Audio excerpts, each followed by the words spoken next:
Muy bien, ya estamos y con entrevistado en esta tarde. Está con nosotros Juan Manuel Valdés, legislador porteño. ¿Cómo te va? ¿Qué tal? ¿Todo bien? ¿Todo bien, Lucía? ¿Conocías LACA? Sí, ya ¿Habías venido. venido ya en otra Sí, oportunidad? los felicito porque es un estudio muy lindo. Cada vez que vengo está mejor ¿Viste? cuidado. Visto, es colorido. Y con gente más diversa, con gente más variada. Claro, ahí vamos renovando. Además, presidente del Instituto de Formación Política del PJ en la ciudad de Buenos Aires. Así es. Muchas cosas tenemos para hablar contigo. De la ciudad particularmente, pero bueno, no quiero desviarme del tema que está en la agenda, ¿no? Y que tiene que ver con todo lo que está pasando, con la denuncia de Fabiola Alberto Fernández, que de hecho contábamos hoy más temprano que presentó un escrito, siguió ratificando lo que tiene que ver con la violencia psicológica, física y demás. La respuesta de Alberto, que todavía no la pudimos, o sea, vimos un comunicado, no pudimos ver mucho más, salvo algunos trascendidos, porque hay como unas idas y vueltas ahí en la publicación de su entrevista en el diario del País.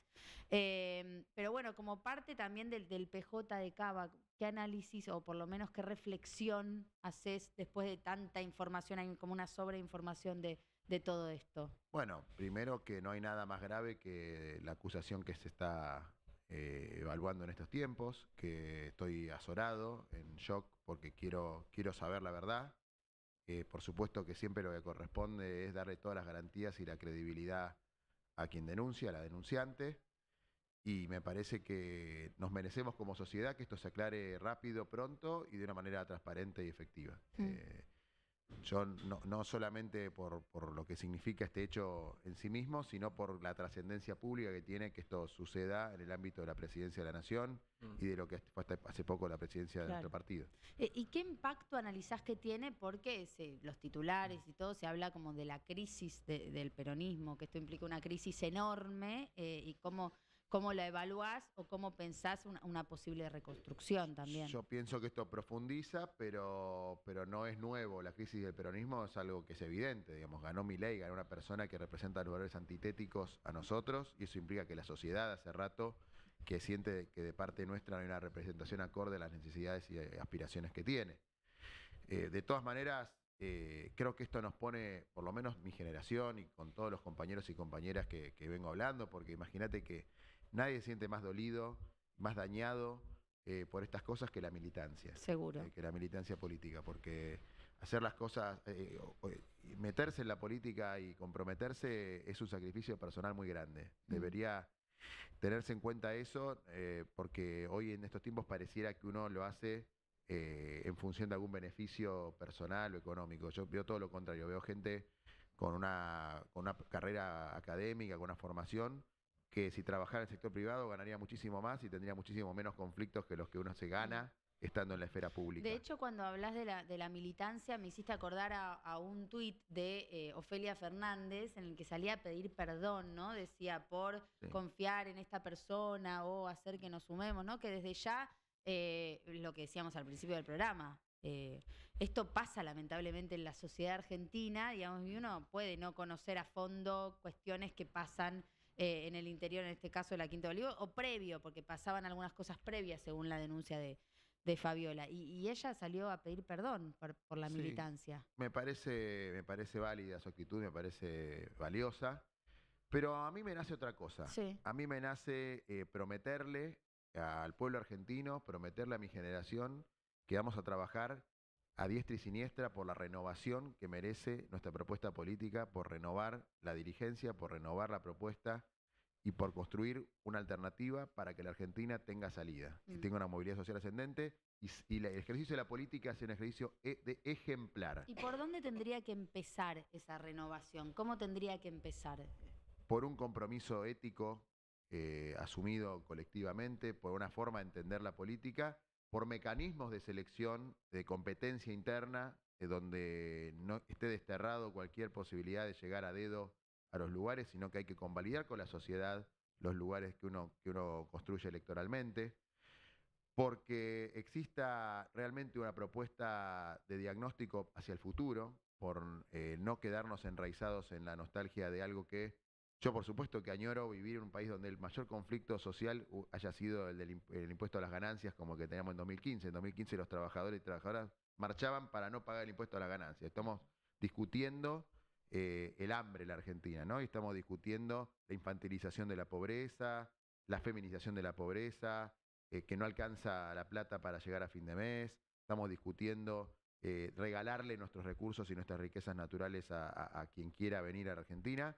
Y me parece que estamos en deuda con nuestro pueblo y que tenemos que plantear un diagnóstico y una propuesta para construir un país posible con movilidad social y donde no reine la crueldad ni el cinismo. Ahora voy ahí con los chicos, pero para preguntarte esto, porque circuló la carta de renuncia, ¿esa era fake? Al final la carta de renuncia de Alberto al PJ, ¿era una carta real? ¿En qué situación está Alberto con el PJ? Tengo entendido que esa carta no es real. Lo que es cierto es que hay una licencia que fue aceptada por el Consejo Partidario.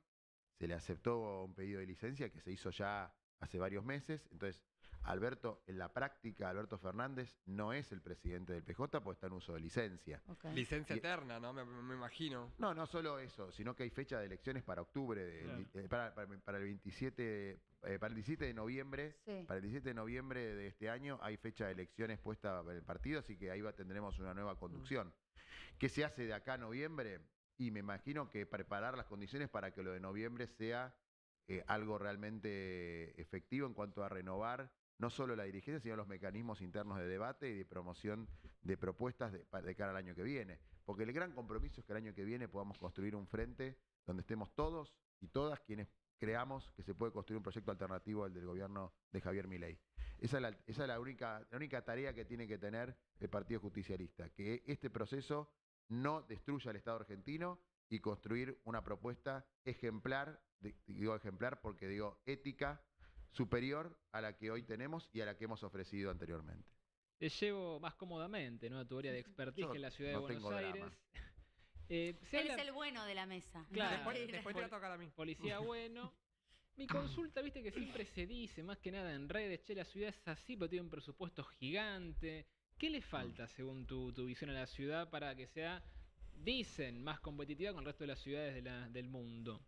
Bueno, un montón de cosas le faltan. Enumere tranquilo. Le falta el sistema de transporte, por ejemplo. Te digo una cosa muy básica, pero que vemos todos. Mientras todas las ciudades del mundo construyen subterráneos, esta ciudad hace más de 20 años que no construye una línea de subte nueva. Y estamos hablando de algo que sucede en Santiago de Chile, algo que sucede en San Pablo. Todas ciudades que empezaron su red subterránea al menos 50 años después que la ciudad de Buenos Aires. La ciudad fue la primera ciudad del mundo en tener su transporte subterráneo con la línea A en 1913.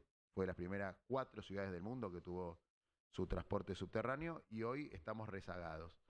Es una ciudad que tendría todos los recursos para urbanizar sus barrios populares. Se ha hecho bastante el último tiempo por leyes que se aprobaron por amplias mayorías en la legislatura, pero no es explicación. Una ciudad como la ciudad de Buenos Aires no puede duplicar la indigencia como se duplicó en el último año, como da el informe del propio Instituto Estadístico de la ciudad.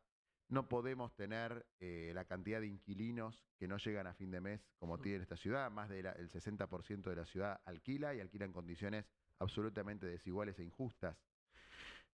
Esta ciudad no puede tener una falta de vacantes para el sistema público. Yo tengo una nena muy chiquita que tratamos de inscribir el año pasado al sistema público de educación inicial para sala de 1. Lo anotamos en 7 escuelas. 7 escuelas de sistema público. En ninguna había vacante. Y no solamente en ninguna había vacante, sino que no nos ofrecieron ninguna alternativa. El sistema no tuvo. Y nadie te ofrece una alternativa para, en tu barrio no habrá, pero podés llevarla a tal lugar y uno ve si se le da la logística para hacerlo. Tampoco te la ofrecen. Entonces me parece que una ciudad ejemplar, no hay nada más desigual que las condiciones en las cuales nacemos. Y condenar a un pibe o una piba que nació en un barrio humilde de la ciudad de Buenos Aires a tener, por ejemplo, 10 años menos de esperanza de vida que alguien que nace en una comuna, en un barrio del norte de la ciudad, no condice con una mirada ética o con una mirada justa de la asignación de los recursos. La ciudad de Buenos Aires siempre fue un distrito muy complicado para llegar, para el peronismo, ¿no? Sí. Digo, de cara a una próxima oportunidad, ¿qué debiera hacer el peronismo? Porque pienso tal vez, no sé si alguna vez lo plantearon o lo están pensando, en algún candidato que trascienda, digamos, ese núcleo duro del peronismo, en algún nombre que vaya como un poco más allá, para conquistar este distrito tan difícil para este espacio, para el peronismo? Mira, yo comparto que es un distrito que históricamente nos ha costado. De hecho, nunca, pero algunos dicen hay que recuperar la ciudad. Bueno, el peronismo como tal nunca gobernó la ciudad de Buenos Aires.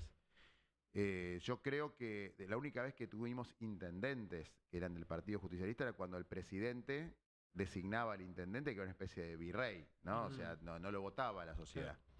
Entonces creo que tenemos que construir una propuesta de mayorías. Siento que cada vez estamos más cerca de eso. Les doy algunos ejemplos. Hoy somos el bloque en la legislatura más grande de todos. O sea, nuestro bloque tiene 18 integrantes. El bloque de Jorge Macri tiene 15. Ninguno de los dos tiene mayoría por sí mismo, pero digamos, esto marca que hay una propuesta política que es sólida. Cuando yo llegué, éramos 12 en la legislatura y no éramos ni por asomo el bloque más grande. Hoy somos 18. Hoy es muy difícil, por ejemplo, que Jorge Macri tenga quórum propio. Entonces quiere decir que ellos están en un proceso de deterioro y nosotros estamos consolidándonos. Somos claramente la alternativa. Creo que la campaña que hizo Leandro Santoro fue enorme, fue muy buena el año pasado, fue una campaña descomunal. Y les quiero decir que la Ciudad de Buenos Aires fue el segundo distrito que más votos le aportó a la fórmula presidencial del año pasado, a la fórmula de Sergio Massa y de Agustín Rossi. El segundo distrito con más cantidad de votos para esa fórmula fue la Ciudad de Buenos Aires. Entonces, nos falta un montón. Ahora estamos construyendo, fuimos los que propusimos y los que pusimos en cuestión el problema de los alquileres en la Ciudad de Buenos Aires, los que discutimos el modelo urbano con el código urbanístico y hasta ahora, y el jefe de gobierno tiene ahora que presentar un código urbanístico nuevo, donde en teoría él busca terminar con los negociados inmobiliarios que están poniendo en jaque los barrios y la identidad de nuestra ciudad, y todo eso por una acción de nuestro propio espacio.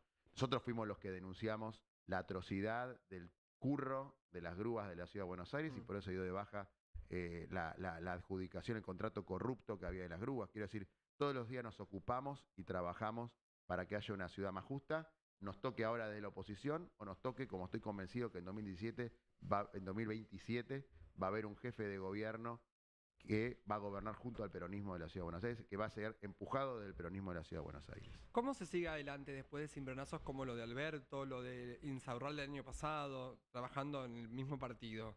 ¿Cómo los coletazos internos? ¿Cómo uno como ciudadano puede creer en el partido, en el peronismo después de estos casos tan tremendos? Bueno, son casos lamentables, casos reprochables y que tienen que ser... que muy pocos también repudiaron, esto hay que decir. En los últimos días muy pocos repudiaron. Nosotros firmamos un... Funcionarios, digo, ¿no? Representantes del peronismo. Nosotros firmamos un comunicado en la legislatura pidiendo justicia por este caso y mostrando nuestra preocupación, nuestra consternación por esto. O sea, hemos hecho una posición pública al respecto. Creo que uno nunca va a ser capaz de darle un certificado de buena conducta a toda la gente con la cual uno trabaja. Claro. Yo puedo responder por mis actos personales y en cuanto a lo que tiene que tener es mecanismos para actuar una vez que se detectan este tipo de situaciones y que sean expuestos a la luz pública y que tengan el tratamiento que se merecen sin impunidad, sin ninguna clase de miramientos en cuanto a ninguna clase de complicidad ni de ocultamiento de estas cosas. Me parece que el peronismo claramente está en una crisis moral y una crisis de representación de cara a la sociedad y por eso estamos obligados a reinventarnos. Estamos obligados a renovarnos, a renovar nuestra representación, nuestra legitimidad, haciéndole honor a nuestras banderas. Porque no es porque haya habido este tipo de casos que deja de ser válido el planteo de la justicia social en la Argentina, ¿no? Que por esto deja de ser necesario que haya universidades nacionales gratuitas en todo el territorio además nacional. es lo mismo que decíamos o que falte antes comida en los comedores. No, eso seguro, pero porque además lo que está pasando es parte de una problemática que tenemos en la sociedad y que puede pasar acá en la esquina o puede pasar adentro de la Quinta de Olivos o puede pasar en la casa de no sé dónde, es mucho de otro más grave barrio. cuando pasa en el lugar de poder. En la Quinta de Olivos es escandaloso.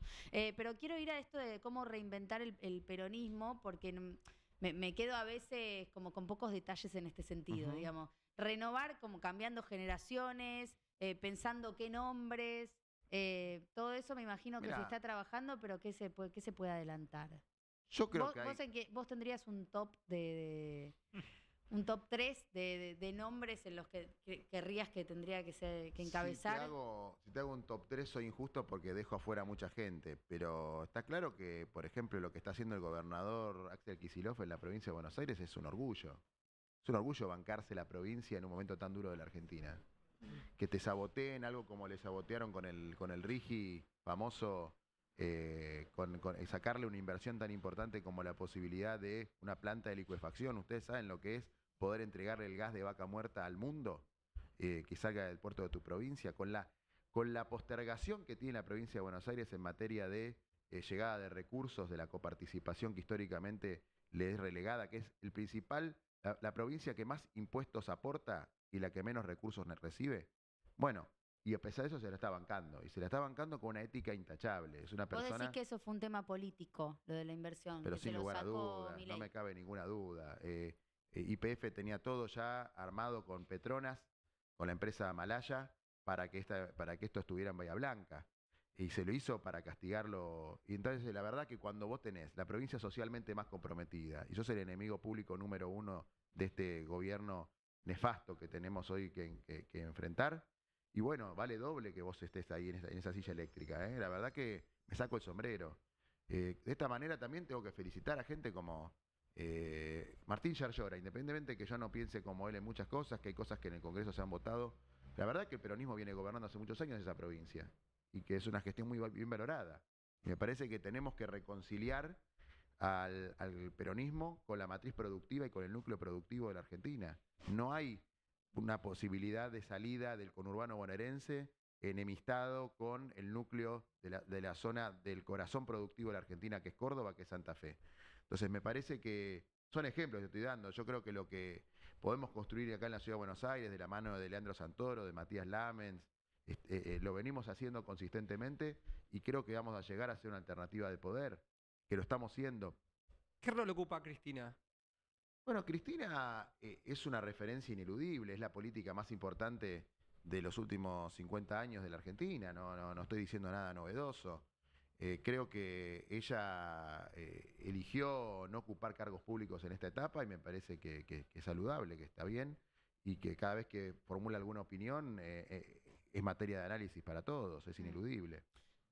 ¿Joaco? Sí, me llamó la atención porque nombraste dirigentes me parece, muy opuestos. Kicillof, que con una perspectiva bastante más radical, ni siquiera yo creo que no es más peronista, más progresista, y Yarlora, que más un peronista más conservador. ¿Vos ves una fusión, hay un punto de encuentro entre dirigentes como Kicillof, que son económicamente distintos, a un peronismo más conservador y fiscalmente responsable como es el de Córdoba? Bueno, yo pienso que hay un aporte y la política no es suma de iguales. La política es justamente suma en la diversidad y me parece que tenemos que poder enriquecer nuestras miradas, saber que hay cosas que de los últimos tiempos de nuestra mirada de la economía no funcionaron, ¿no? Creo que la inflación es un problema que todos han sufrido y que necesitamos tener una mirada de responsabilidad fiscal. Que el propio Kicillof la tiene en la provincia de Buenos Aires, porque es una provincia que con la escasez que tiene ha logrado cosas muy importantes como la cuenta DNI que ha incluido financieramente a millones de personas y que logra, fíjate la cantidad de veces que hay conflicto en materia salarial, en materia docente o de seguridad, y la provincia de Buenos Aires hace frente a esos compromisos con un gobierno que te tira todos los días baldazo de brea, ¿no? Entonces me parece que no veo tantas contraposiciones. Creo que sí, y hay una cosa muy valorable que se logró en Córdoba, que es una mirada muy productivista, un clúster, lo que se llama clúster, que es... Sí. El peronismo tiene que ser hoy el partido que una, el movimiento político que una el mundo de la producción con el mundo de las ideas y el conocimiento. Así se genera la riqueza en el siglo XXI. Todas las sociedades que generan riqueza en el siglo XXI lo hacen uniendo el aparato productivo con el aparato universitario y de producción y científico, ¿no? Eso es lo que tenemos que ensamblar. Eso es lo que no tiene el gobierno de Milei. Milei no tiene un proyecto productivo y no lo va a tener, y por eso va a fracasar. Porque todo aquel que quiere gobernar la Argentina sin que produzca ni un tornillo, fracasa, termina de alguna manera o en crisis de divisas, o en crisis de empleo, o en recesión, lo hemos visto infinidad de veces en la Argentina. Bueno, tenemos que estar preparados construyendo la propuesta para que cuando el péndulo se determine para eso, yo no quiero que les vaya mal, pero estoy seguro que con este camino solamente te puede ir mal. Bueno, hablemos un poco de lo que están haciendo en la legislatura. Bueno. ¿Te parece? Ahí ya nos metemos más cómodamente. Sí.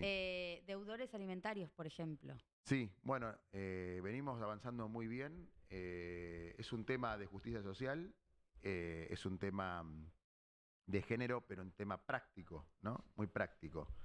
Porque ya que estamos en tiempos donde se dice que el que las hace las paga, Sí. bueno, hay que empezar pagando, ¿no?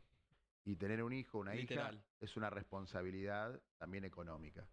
Y me parece que en mi caso el haber sido padre me transformó, me hizo ver muchas problemáticas que yo no conocía.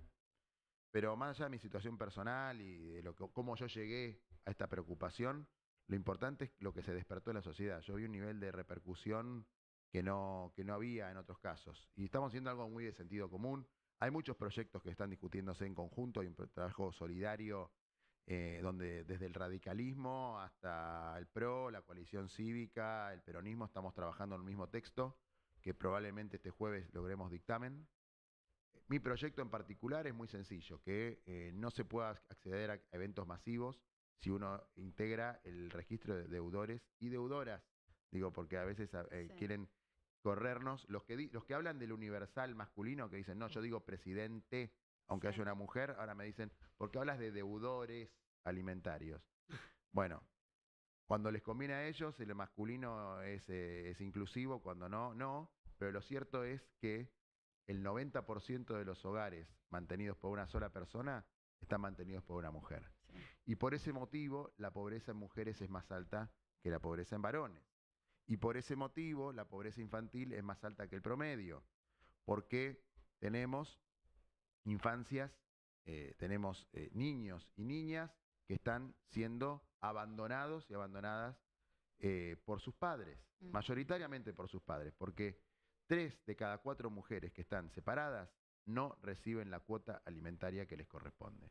Y me parece que acá no estamos hablando de algo que el Estado Nacional tenga que poner un recurso adicional. Simplemente tiene que castigar Claro. y fomentar que sea un costo social y una condena social aquel que deja abandonado o abandonada una hija o un hijo. Claro, que no exista más esa impunidad para poder hacerlo. Y mirá, si te da la plata para ir a la cancha o te da la plata para ir a ver una banda, seguramente te da para darle a tu hijo ¿Y cómo la sería comida. Y el más, proyecto? el tiempo libre que vos tenés para hacer eso lo tendría que tener tu hijo. Sí. Primero. ¿Cómo sería esto para que efectivamente haya una condena, se sientan más obligados a tener que hacerlo? Actualmente existen condenas como, por ejemplo, no renovar el registro. En la Ciudad de Buenos Aires, si estás en el registro de deudores alimentarios, no podés renovar la licencia de conducir. Mira. Bueno, en este caso, lo que decimos es, así como yo voy a la cancha regularmente, yo soy hincha de River, no Yo es también. ninguna... Ah, qué bueno. Mira, ¿ves? ¿Estás contento ahora por la vuelta? Por la vuelta de Gallardo, Sí. y sí, cómo no. ¿Cómo no? Sí, sí, Gallardo es una fuente inagotable de alegrías para mí. Eso le debo gratitud. Pero independientemente de eso, digo, cuando uno va a la cancha, le piden el documento porque ya existe el derecho de admisión para las situaciones de la barra brava. Bueno, esto es cruzar datos, no sale más plata. Simplemente es cruzar la base de datos del registro de deudores alimentarias con el registro que ya existe para el derecho de admisión en las canchas. Esto solamente para hablar del fútbol.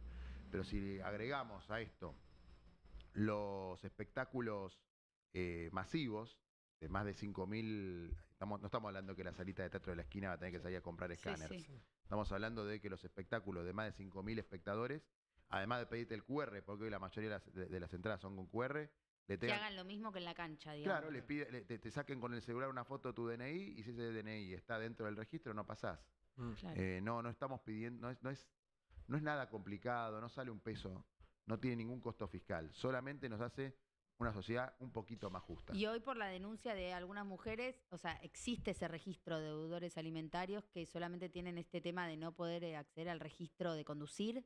No, o sea, no, ¿hoy bueno. está la lista o hacer la lista es No, parte el del registro proyecto? ya existe. De hecho, el registro le presta servicio a muchas provincias del país que no lo tienen. Solo el 25% más o menos de los integrantes del registro son de la Ciudad de Buenos Aires. Muchos son de otras provincias que no tienen su propio registro. Y uno de los desafíos que tenemos por delante es lograr un convenio para que exista una ley nacional que haga un registro nacional y que todas las provincias abastezcan un solo registro. Hoy no hay en esta materia. La ciudad sí lo tiene. Por lo tanto, ni siquiera habría que hacer un trabajo excepcional. Ya tenemos ese registro. Lo que hay que hacer es que esa base de datos esté disponible para todos los organizadores de espectáculos masivos. Sí. Y así poder evitar más actividades, digo, más allá del registro de conducir, Claro. poder evitarles más actividades, Claro. más restricciones. Ojo, ya por una orden judicial te pueden restringir más cosas. De todas maneras, esto lo que hace es que no haga falta orden judicial para que vos ya tengas esta restricción. La orden judicial es la que te coloca en el registro. O sea, nadie sin juicio, sin que haya un juez evaluando las pruebas, ingresa a ese registro. Claro. O sea, no hace falta solo la denuncia, sino que también esto sea ponderado por un juez o una jueza que diga efectivamente que hay una deuda alimentaria y esta deuda merece que esta persona ingrese al registro. ¿Cómo ingresás al registro? Debiendo 3 cuotas sucesivas o 5 a lo largo de un año.